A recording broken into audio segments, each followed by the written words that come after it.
Assalamualaikum warahmatullahi wabarakatuh. Kembali lagi di channel Lambe Horor. Tentunya masih dengan saya di sini. Kali ini ada cerita dari Teh Loka Raihana yang berjudul Tumbal Perjaka. Sebelum masuk ke ceritanya, bagi kalian yang belum subscribe channel ini, tekan tombol subscribe dan jangan lupa nyalakan lonceng notifikasinya. Daripada kalian penasaran dengan cerita kali ini, gak usah lama-lama lagi. Mari kita simak ceritanya. Tumbal Perjaka. Di sebuah jalan yang cukup terkenal di kawasan Jagakarsa, Jakarta Selatan, memiliki sebuah cerita yang dipercaya dan diyakini warga sekitar. Jalan berbentuk es serta ditambah menanjak dan berbelok. Jalan tersebut kerap kali terjadi kecelakaan. Dalam 1 tahun, korban meninggal dunia berjumlah 14 orang. Yang semuanya laki-laki perjaka. Inilah asal muasal jalan tersebut. Dulu di sebuah desa yang masih begitu asri, dipenuhi pepohonan tinggi menjulang, serta sebuah rawa yang memiliki lumpur yang mematikan.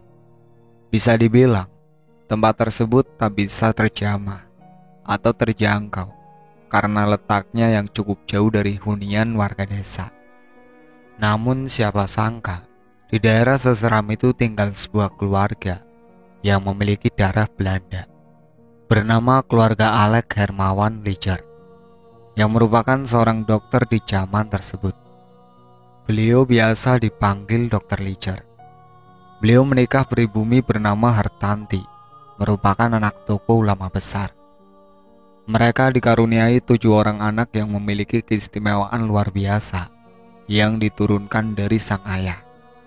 Anak pertama yang bernama Hermanlah yang mengikuti jejak sang ayah menjadi dokter, yang saat itu menempuh pendidikan di Belanda di kampung halaman sang ayah.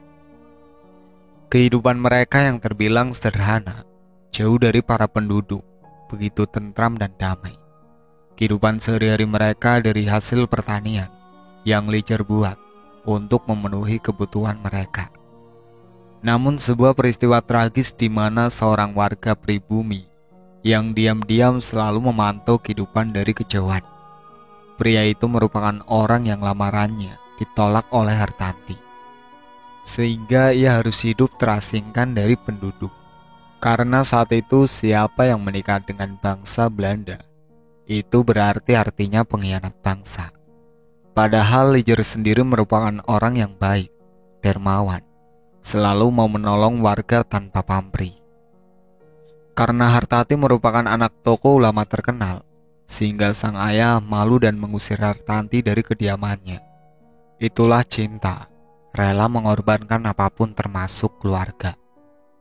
Tepat tengah malam di mana peristiwa mencekam itu terjadi, pria yang merasa sakit hati dengan Hartanti mendatangi kediaman mereka, tanpa ampun memporak-porandakan kediaman Lijer yang saat itu tengah terlelap. Dengan sadis mereka mengikat tubuh para penghuni keluarga tersebut, termasuk anak Lijer yang berusia balita. Dengan sadis pula, mereka memenggal kepala mereka, namun tidak dengan Hartanti, yang saat itu sudah lemah tak berdaya.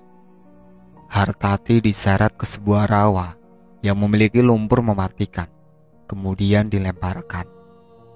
Dengan penuh amarah, Hartanti bersumpah kelak sang pria itu menjadi perjaka tua hingga akhir hayatnya dan mati lebih perih serta keji dari perbuatannya. Mayat Lijer serta anak-anaknya dibiarkan terikat bersamaan tanpa kepala. Sedangkan Hartanti tenggelam bersama kematian di dalam rawa lumpur tersebut. Singkat cerita, keesokan hari Hermawan yang baru saja menempuh perjalanan jauh usai menyelesaikan studi sebagai seorang dokter bedah, terkejut melihat keadaan rumah serta potongan kepala yang berserakan. Ia menjerit histeris, terpukul, dan mengutuk tindakan keji itu.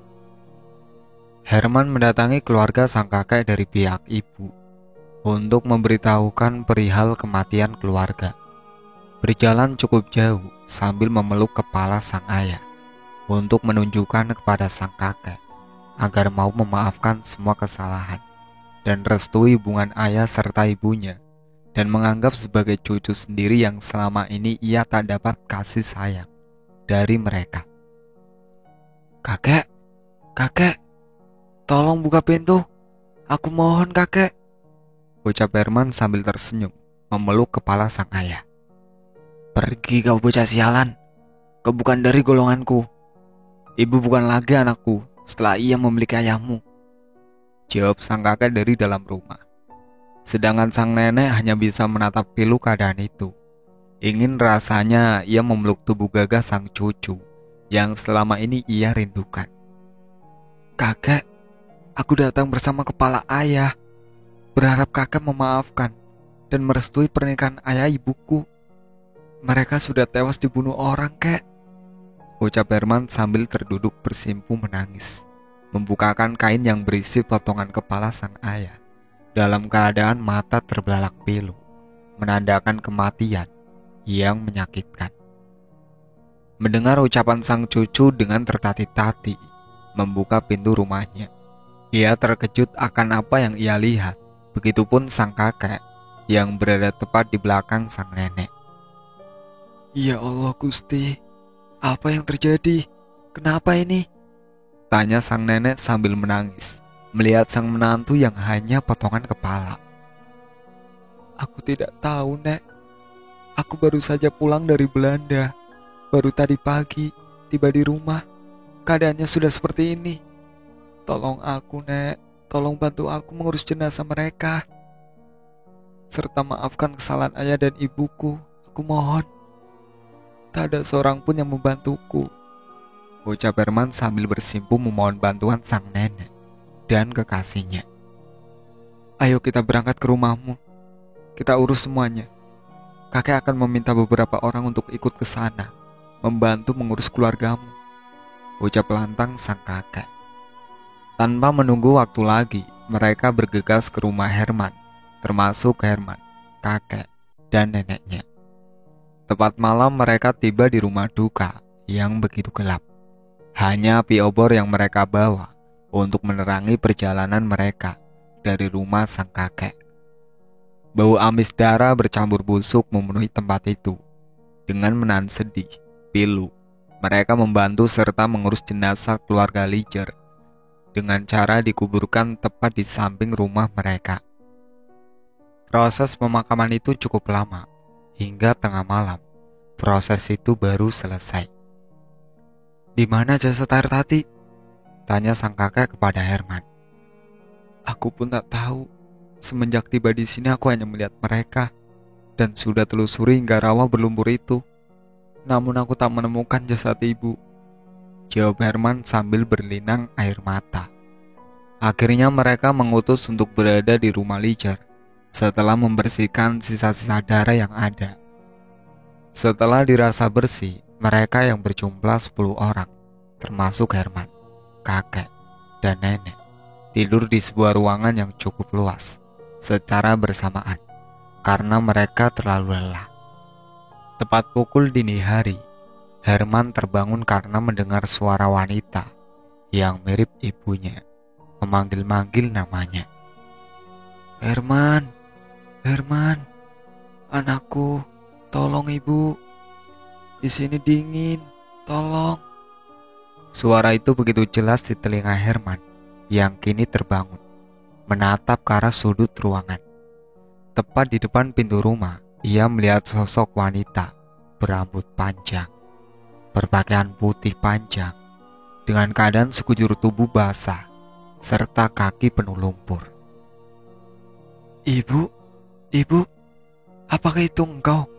ucap Herman, beranjak dari tidur, menghampiri sosok wanita itu. Wanita yang berwajah pucat, banyak terdapat goresan luka di wajah, dan tangan serta tubuh yang basah berbau lumpur. Wanita itu Corin dari sang ibunda. Ia berkata pada Herman, "Nak, kami semua menyayangimu. Balaskan dendam kami kepada seorang pria perjaka yang memiliki tanda bekas goresan di pipinya, serta menggunakan cincin batu berwarna hitam. ialah yang telah membunuh kami semua. Potongan-potongan tubuhnya menjadi 7 bagian, kemudian diikat di setiap jalan menanjak dan berbelok yang berada persis di belakang rumah kita. Kelak jalan itu akan menjadi jalan yang mematikan, sama seperti pembunuh itu. Herman hanya mengangguk, mengiyakan perkataan, serta saran sang ibunda untuk membalaskan dendam mereka. Seketika semua terasa berbeda. Herman terbangun dalam tidurnya, tepat di mana ia mendengar suara gaduh dan tangisan histeris sang nenek, yang ternyata menangisi jasad sang ibunda yang berhasil ditemukan berdasarkan petunjuk dari Herman, yang dalam keadaan tidak sadar menyebut berkali-kali keberadaan sang ibu. Mereka pun menguburkan jasad Hartati di samping rumah bersebelahan dengan makam sang suami. Kabar duka kematian keluarga Ledger terdengar ke seluruh penjuru. Barulah banyak para pelayat mendatangi rumah korban. Salah satu dari pelayat adalah pembunuh Hartati dan keluarga. Selama kedatangan orang-orang yang ingin mengucapkan bela sungkawa, Herman terus memperhatikan setiap orang yang datang untuk memastikan pesan dari ibu mengenai pelaku. Kini tepat di hadapannya seorang pria yang diperkirakan umurnya 49 tahun, yang masih berjaga, berdiri di hadapannya sambil menunjukkan muka palsunya. Dari kanan telinga berbisik suara sang ibu. "Dialah pembunuhnya." Tubuh Herman bergetar, menahan amarah serta kebencian. Ia membalas jabatan tangan pria tersebut. Hatinya pun berkata, "Ini hari terakhirmu, wahai sang pembunuh biadab." Setelah para pelayat pulang, Herman terus-menerus memperhatikan orang yang telah membunuh keluarganya. Yang ia baru saja ketahui, ia merupakan anak angkat sang kakek, berbeda 12 tahun dari Hartanti, yang saat itu merupakan anak tunggal mereka. Karena keinginan kakek ingin memiliki anak laki-laki. Menjelang malam, pria itu masih berada di rumah Herman, tanpa mereka bersalah dan berdosa, seolah-olah ia tak melakukan kesalahan, membuat Herman semakin benci. Tepat tengah malam, Herman meminta pria itu untuk menemani ke suatu tempat. Ia pun setuju. Perjalanan mereka malam itu hanya berisi suara hewan malam, serta amarah yang membumbung tinggi di jiwa raga Herman. Saat perjalanan, Herman berada di barisan paling depan, dan pria tersebut di belakang. Herman yang saat itu sudah menyiapkan belati untuk membunuh pria tersebut dengan tangannya sendiri, dan bergerak cepat berbalik ke belakang. Pria itu kini bersimbah darah dengan 7 kali tusukan, tepat mengenai perut besarnya. Pria tersebut pun mati seketika. Herman menyeret tubuh itu ke arah rawa berlumpur yang gelap gulita, kemudian dengan disaksikan kebisuan alam malam yang mencekam, Herman memotong-motong tubuh pria itu, kemudian ia ikat di jalan yang berbelok dan menanjak, yang masih berupa jalan setapak bertanah merah. Setelah dirasa puas, Herman pulang ke rumah dan mengakui perbuatannya. Selama potongan tubuh pria itu ditinggalkan dalam terikat, binatang buas memakan potongan tersebut. Sedangkan di sisi lain, pihak kakek dan nenek Herman menutup perbuatan Herman hingga ia menjadi dokter terkenal dan sukses, sehingga ia merubah kediaman menjadi rumah yang besar dan indah. Begitu jalan setapak itu kini berubah menjadi jalan yang rapi. Begitupun jalan setapak itu kini berubah menjadi jalan yang rapi, agar para warga yang hendak berobat kepadanya lebih nyaman. Berjalannya waktu, Herman kini menjadi seorang dokter yang menakutkan. Lebih suka menyendiri dan membunuh pria-pria perjaka atau yang belum menikah. Lalu jasad korban dikubur di jalan setapak tersebut. Hingga kini sudah masuk zaman modern, para arwah yang masih belum disempurnakan jasadnya selalu mencari teman dari para pejalan kaki maupun pengendara.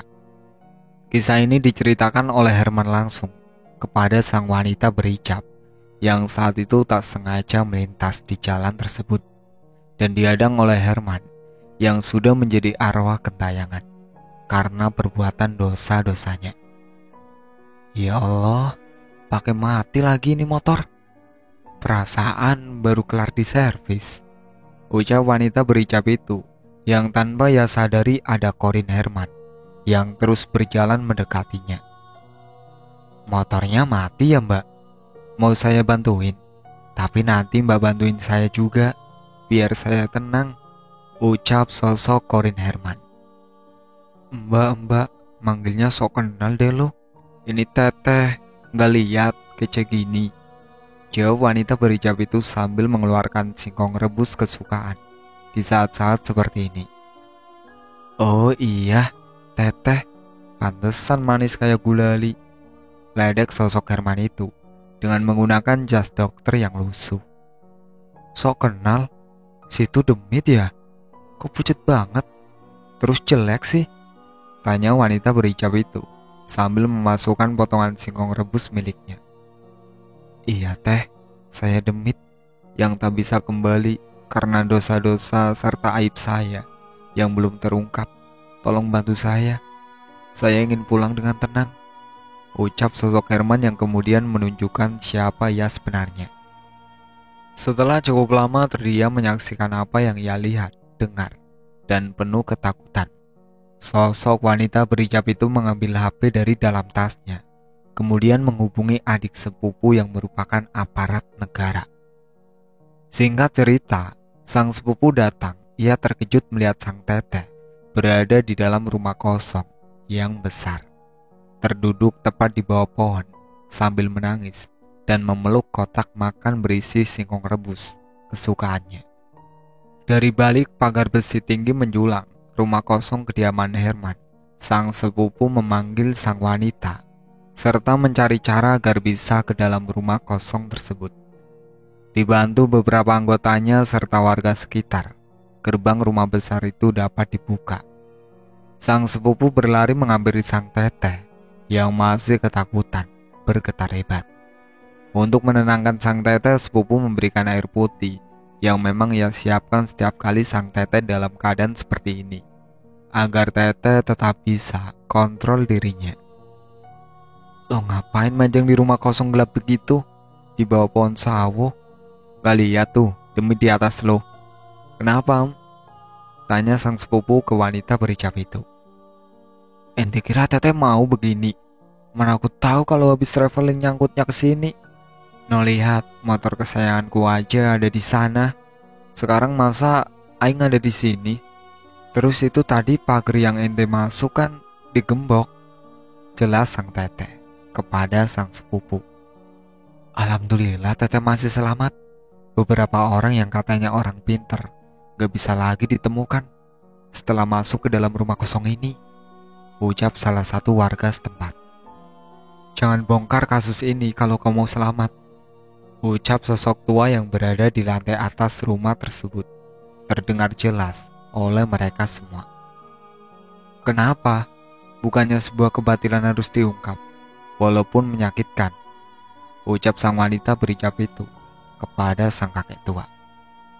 Sendi Godau Cahayu, pulanglah, karena kami tak ingin menantangmu. Kami tahu siapa dirimu. Pulang, kau cukup tahu, dan doakan kami, agar kami bisa tenang di alam kami, ucap sang kakek menghilang, bersama pagar besi itu terbuka lebar, menandakan ia mengusir kami secara halus. Tanpa berkata apapun, kami semua meninggalkan tempat tersebut. Kini kembali pagar tertutup seperti sedia kala saat kita semua sudah ada di luar. Setelah berbincang-bincang dengan beberapa warga sekitar yang menceritakan soal jalan berbelok dan menanjak tersebut yang sering memakan korban, sang wanita berhijab serta sepupu dan warga sekitar mengirimkan surat Al-Fatihah untuk para korban dan meminta para warga yang melintas di sekitaran jalan tersebut untuk memberikan tanda klakson sebanyak 7 kali. Alhamdulillah, cara tersebut berhasil. Setidaknya kecelakaan akibat hal lain bisa sedikit teratasi. Namun tetap saja, semua qadarullah, kematian dan kehidupan milik Allah. Senantiasa membaca doa zikir, dan sholawat kapanpun, dimanapun kalian berada. Itulah akhir cerita yang berjudul Tumbal Berjaga, yang ditulis oleh Teh Loka Rehana. Saya pamit undur diri. Wassalamualaikum warahmatullahi wabarakatuh.